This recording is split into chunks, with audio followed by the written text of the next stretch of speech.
Thanks, Hannah, for sorting this.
It's all good now.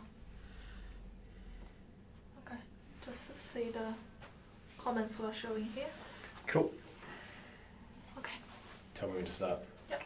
We're good to go? Okay. Yep, good to go. Hello everybody and welcome to our webinar or our live video here today. Our podcast, whatever you want to call it. Thanks for joining, much appreciated. So we're kind of segueing in, or not segueing, what's the sequel to last week we talked about transformational leadership principles, how to lead with purpose and passion. We talked about a lot of important leadership principles, so we covered a lot of ground. If this is your first time watching, welcome. If this is your second or third time, welcome.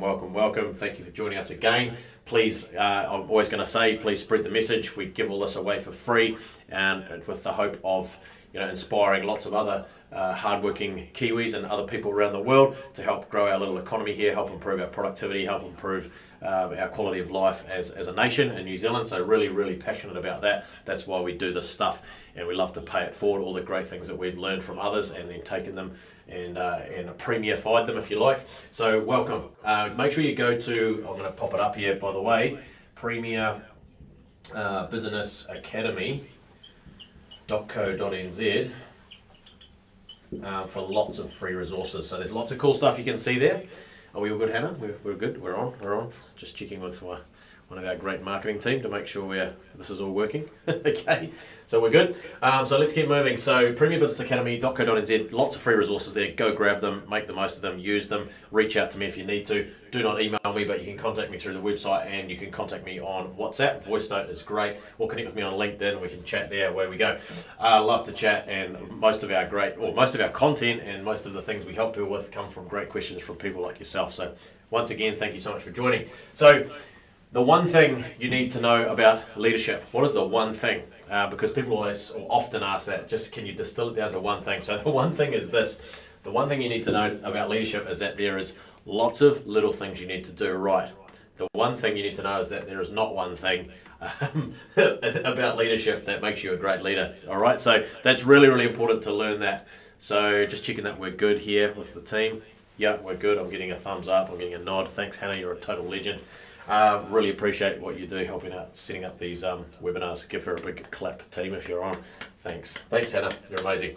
The one thing. So that is the one thing. You got to get that straight. And I like to look at it or think about leadership as like a big wheel, and that there's many spokes to the wheel. Let's pretend that's you as the leader in here, and you're learning all these skills every day that make you a great leader. There could be, I probably could put together a list of maybe 10, 20, 30, 40 things that work. Some are more important than others. Some are just totally foundational principles, but you need to keep learning and getting better at them. And then the faster that wheel can move along, the faster you can take your team with you. Because if you think about it, your team is really only as good as your leadership. So that's really your cap at how good your leadership is. So the better your leadership becomes, the better you can grow your team or your family or your sports team or your business or whatever it might be. So this is the amazing thing. If you want to go fast, go alone, but if you want to go far, go as a team, take others with you. So leadership's a really, really, really key thing in life, and we can always get better at it every single day. That learning journey goes on and on and on, and it's never ending. So number 2, I'm going to talk about empower. What does this mean? Empowering your people. So this is such a huge one, and people often ask that, how do we empower our people? It's all very well to say empower your people, but how do you do that? You do this by treating them like an owner, by opening up your financial accounts. I'm going to give you some. So today's session, we're going to give more practical examples as we go, because one of my great friends, Phil, who's another lean maniac, and in one of my group chats that I'm in, he suggested that I share more examples of these things that I talk about, or we talk about. So empowering. If I look around our team and look at the best leaders amongst our team at Premier Group NZ, they are people who are empowering their people. They're constantly training them and growing them and teaching them and sharing with them things about the business and helping them with their mindset and their building up resilience and helping them to be better a family man or a family woman, helping them to be better in their families, helping them to be better Kiwis, so empowering your people, giving them the tools they need, giving them the information they need, setting up great processes and great systems, and that's about leadership, but it's also about getting your people on that journey. And we could talk all day about another passion of mine, which is 2-second lean. We've got lots more to come around that, but and if you've watched any of our videos, you will have learned a lot about 2-second lean and how we apply it here at Premier Group, and how we train and coach many other people all around the world actually how to implement 2-second lean. We're actually on a great webinar tomorrow with some lean leaders. It's a global audience tomorrow, so if you want to jump on at 6 a.m. tomorrow, let me know if you need the link, 6 a.m. New Zealand time. So empowering your people is so critical. If you don't empower people, make them feel valued, make them feel appreciated, and give them the tools and the training that they need, the tools, the training, and the skills, the techniques, all the things they need, the knowledge. And if you're going to keep secrets, if you're going to say, I'm going to tell them what our sales are each day, but we're not going to tell them what our net profit is, you're a big handbrake.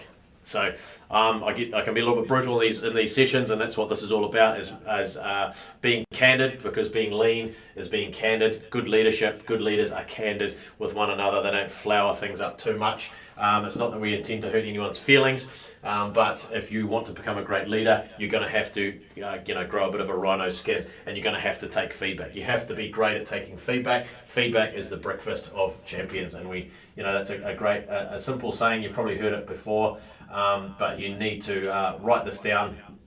Feedback is the breakfast of champions. So you've got to be humble enough. We talked last week about humility, being humble, saying you're wrong, taking extreme ownership of situations, especially when things are not going well or things are going not great. So empower.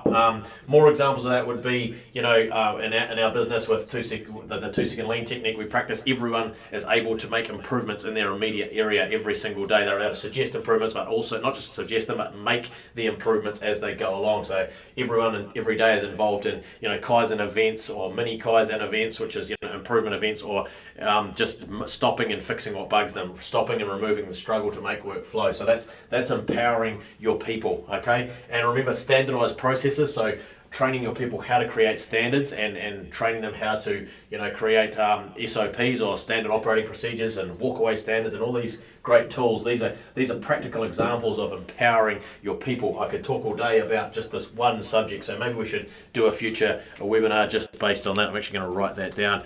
Empower your people. Here we go. So I'll just scribble that down. The next one is influence. If you cannot influence people to follow, you are never going to be a leader, right? So it starts with influencing one other person, then you've got a follower, right? But what you've got to understand, the first thing, and I talked about this last week briefly and touched on it, is that if you're not a great follower, you're never going to be a great leader, because you don't know what a great leader looks like, right? So you look around you right now, there's people you'll be following, whether you realize it or not, and people that you're inspired to follow. Those are the true leaders, people that compel you, they inspire you, they motivate you, they excite you, they want you, that you realize that they've got your best interests at heart, and that they want you to move ahead, they want you to get ahead, they want you to become the best person you possibly can be. That's influence. And how do you do that? That can be really, really challenging, but I always say, and hopefully this encourages someone that's listening today, is that great leaders are not made or born, are not born, sorry, they're made, so you can, we've seen people in our business over the last 20 years, 22 years of employing people that, and prior to that when I was in sort of management roles as well, is that it's incredible what you can do with or any human being really, is that they've got this huge untapped potential, and it's your job in leadership to uncover that potential, and be a good influence and show them, lead by example. A lot of the things I'm going to share with you today are probably things either things you've heard before, or maybe reinforcing things you've heard before, or hopefully just a bit of a shot in the arm to really help you improve your leadership skills and become a better leader for your family, for your business, for your community, for your country as well. So remember, everyone, you either have a positive influence or a negative influence. There's no really such thing as a neutral. You're either doing great positive stuff that's pulling your country and your neighborhood and your family ahead, or you're doing things that are harming your family or your neighborhood or your community. So influence is really key. And that a lot of that comes back to your daily habits. What do they look like? So leadership is hard, okay? And a lot of people don't want to become, or they will never become a great leader because, Oliver, thanks. Can you please speak a bit slower? Thanks, Oliver. I'll tell you what, if you don't mind, I'm going to keep going hard. I should have said this at the start, but it's kind of like all of my sessions are like sort of going pretty flat out, and it's like kind of drinking from a fire hose. So please scribble down something if you think you missed it. You can welcome to ask a question, and we'll circle back to it at the end. What was I saying? Your daily habits have to change. If you want to be a great influence on people, they have to see that you're living and breathing the stuff, that you're keeping yourself fit and healthy. You're eating healthy. You're keeping fit. You're serving them at the highest level. You're bringing your best self to work every day. You're smiling. You're saying thanks. You're showing appreciation. All the basic stuff of being a good human being.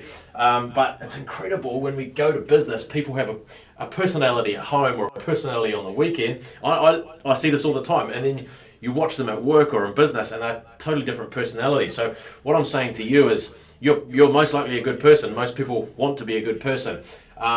Even those that aren't, they and somewhere inside they want to be a good person, but they perhaps haven't had the guidance or direction to become a good person.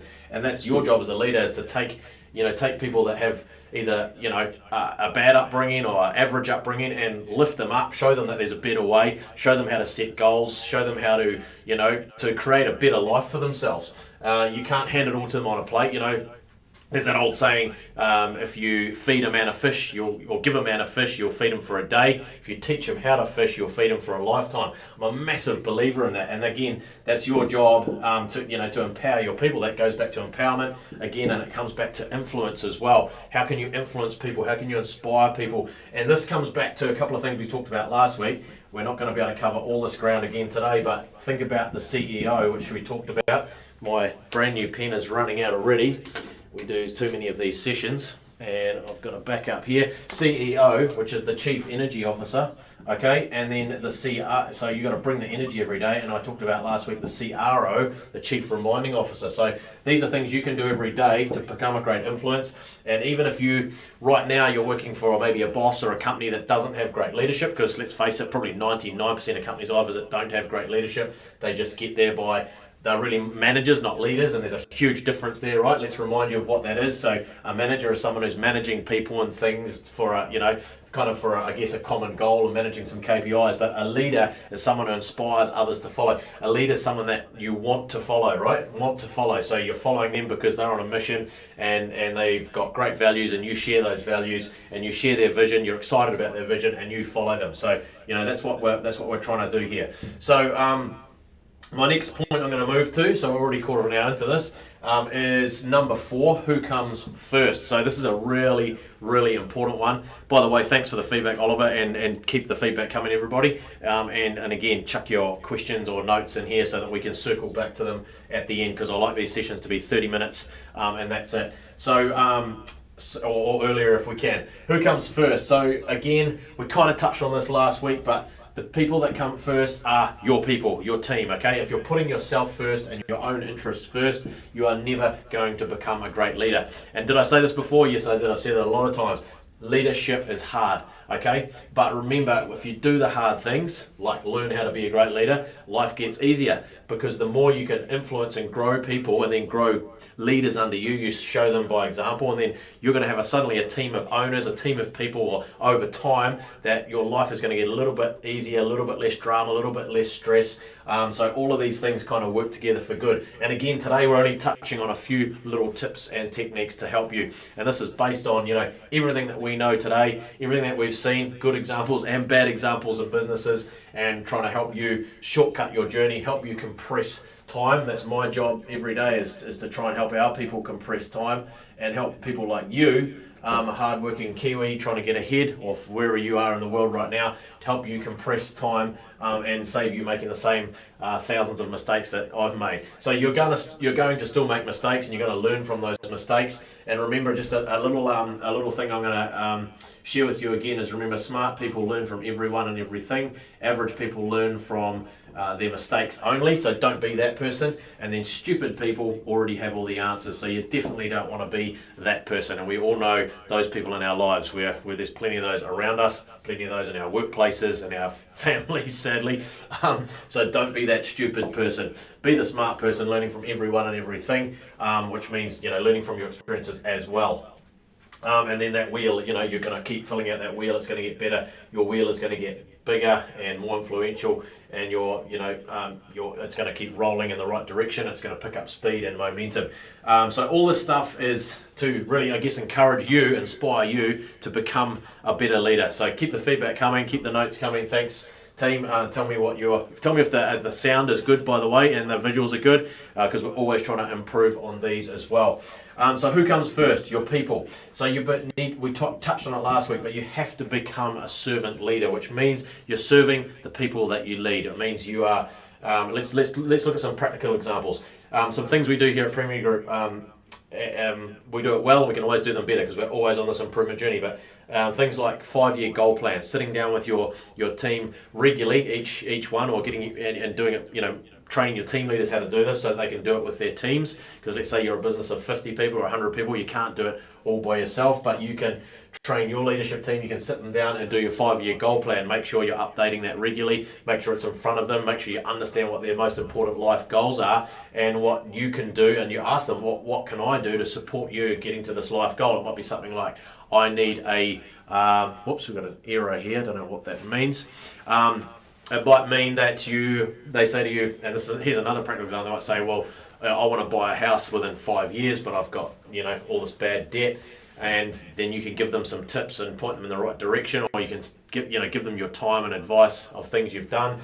You might even be able to, as a business, help them with their first home deposit, as a no interest loan or a low interest loan, or there's so many things you can do. Or you might not have the funds to do that in your business. You might not have the cash to do that in your business, but there's many other ways you can practically help your people. They might say, I need some accounting training. You can put them through a little accounting course and pay for that. There's all these things you can do to support them and putting your people first. And this is what servant leadership is about. And it's about, when you celebrate, when you've got a team barbecue, then you're cooking, you're serving your people. You're cooking the sausages or cooking the pizza or cooking the whatever, or you're handing around food and drinks for your people. These are just very simple, practical examples. And you might say, that's crazy, I do that already, that's stupid, that's simple. But you'd be surprised how many people don't understand what servant leadership means. And if you look around the world, even today, but if you look back in history, the best leaders that have been amongst us, on this earth have been servant leaders. So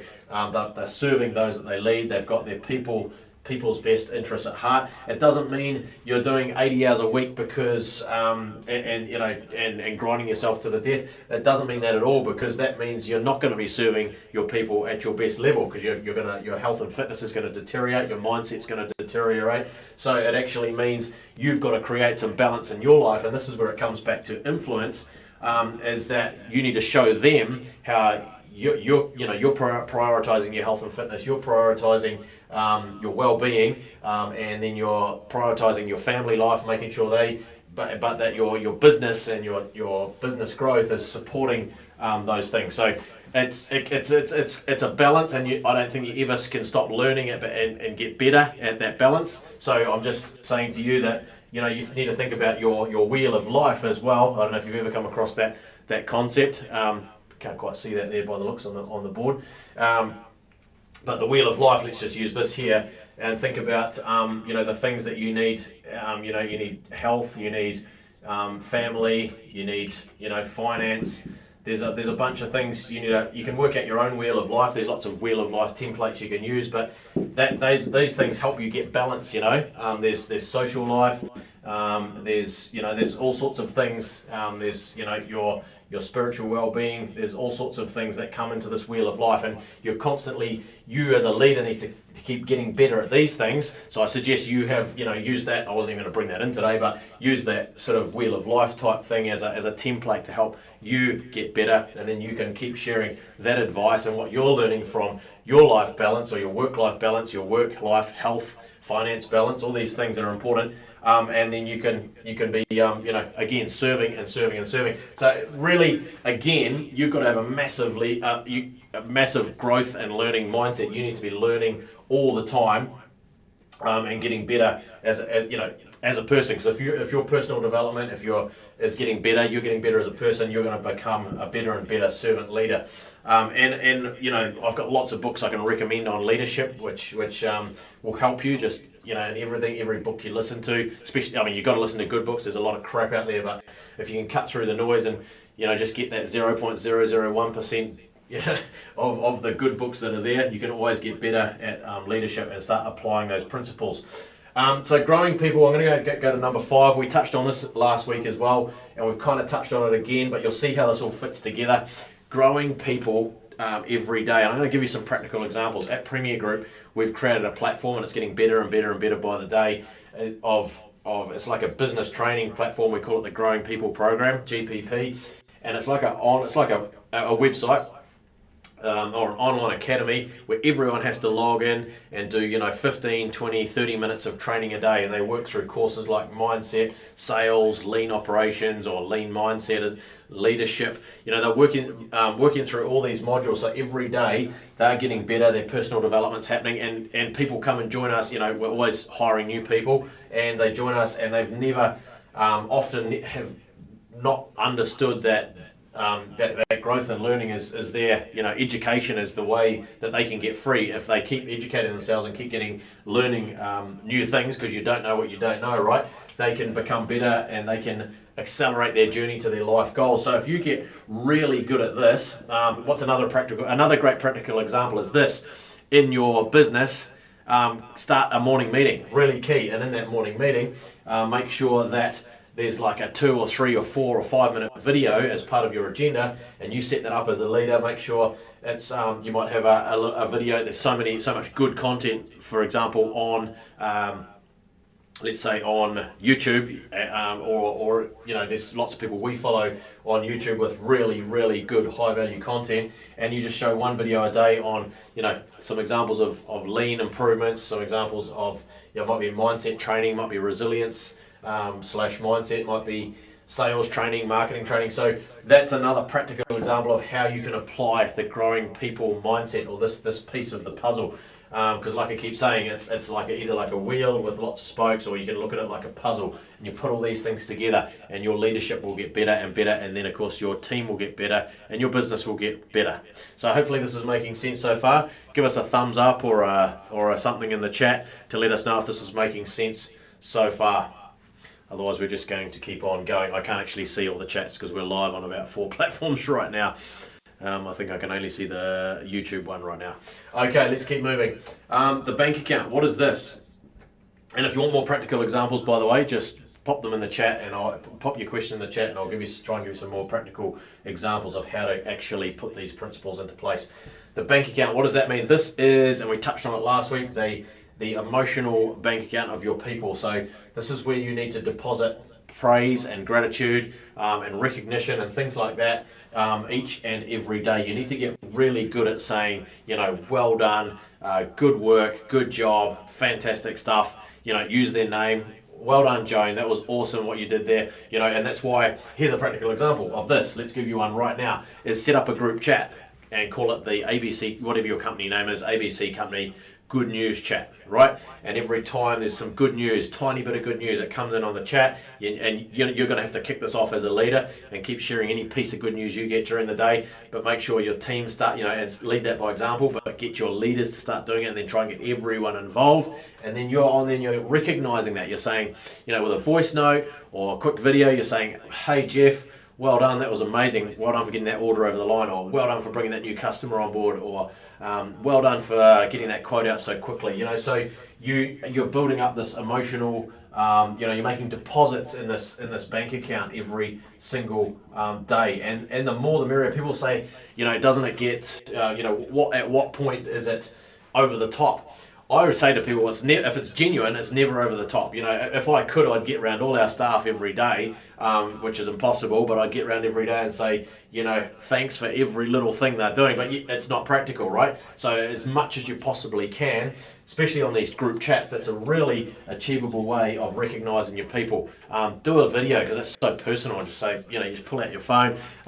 We use WhatsApp for all our chats. We've got so many different chats, sales chat, good news chat, our lean improvements chat, and there's opportunities for me as a leader every day to praise people personally, to recognise them personally, and again, the bank account, people's birthdays, make sure you've got a system here's another practical example, so a system in your business where everyone's birthdays are tracked, and that goes on the good news chat. Either you or someone's responsible for saying, hey, happy birthday Pete, or happy birthday Mary. It's congratulations for making it this far. You jump on the chat and add your weight. So happy birthday, thanks for being with us. Or happy work anniversary. You should be tracking those as well. So we do that, and so there's lots of little practical examples I can give you where you can build that bank account up, and that's worth more than any bonus. It's incredible how you can build people up just with that simple act of thanks. The gratitude, praise, recognition in front of their peers. Peer recognition is so important. It lifts up their self-esteem, it lifts up their self-worth, makes people feel valuable because they are.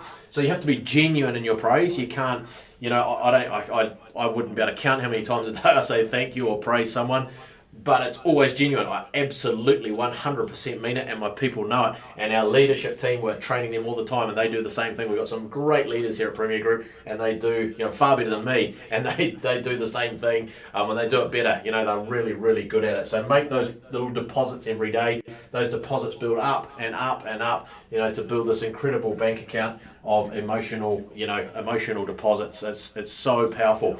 If you're not doing it now, get started. Very simple, costs you nothing. Another practical example is that wherever I go, whether it's visiting our factories, our offices, our sales team, when I'm out on the road, is use fist bump or shake their hand and say thanks for being here today. Thanks for being a key part of the team.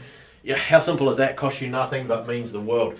So it's showing respect, it's showing gratitude. So now we are at the 30-minute mark, so we're going to go to last point, number 7, which we talked about last week. I want to give you some practical examples, which is blame the process, not the person. So this is so critical, and I explained last week that we used to have very much a blame culture here at Premier Group, and we learned over the years to blame the process, not the person. So what does that mean? When something goes wrong, a customer delivery gets stuffed up, or there's a quality issue or a defect gets to the customer, something bad happens, or someone doesn't get back to a customer, someone breaks a promise, whatever it might be, you blame the process because the process is at fault.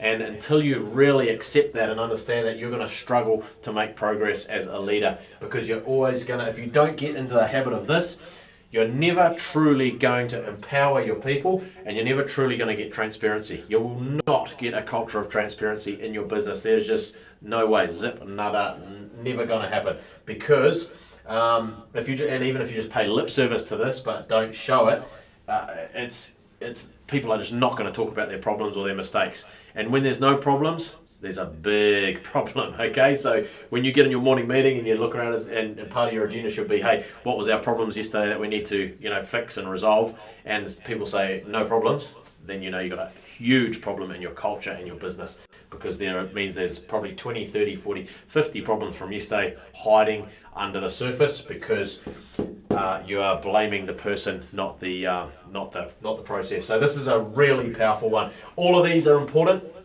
and they all work together, but some of them are like total game changers. You know, I mean, they're probably all game changers really, but this one here, honestly, if you want to create a culture of transparency, a culture of trust, which is, you know, how you get this wheel going quickly, trust, the speed of trust, you know, the more trust there is, the faster your business can move, the faster everything can move and grow.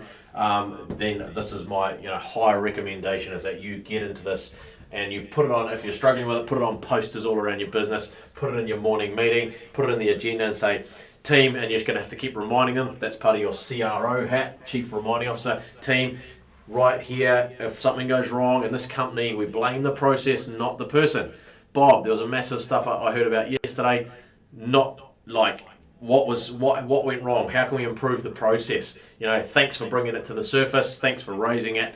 We're not blaming you, we're blaming the process. You literally have to use this kind of language to get this type of culture off the ground. Really important. So, you know, Pete, you know, we heard about this problem yesterday. It came up on a support ticket. Thanks for raising it, or you raised it in this meeting yesterday, or you raised it during the day.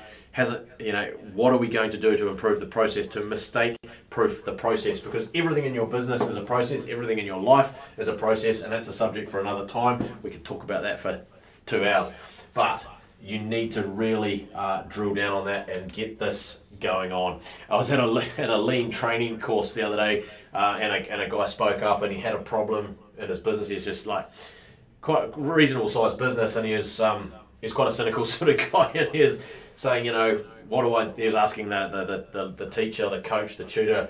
It was a group of probably 30 of us in the room, maybe 40, quite a big class. It was a great class actually, and he's saying, you know, we have just average people, we just can't hire good people, and you know, they're just always making mistakes, and you know, I spoke up and I said, look, we learned something from Toyota that if the student hasn't learned, the teacher hasn't taught, and we also have this principle of blame the process, not the person.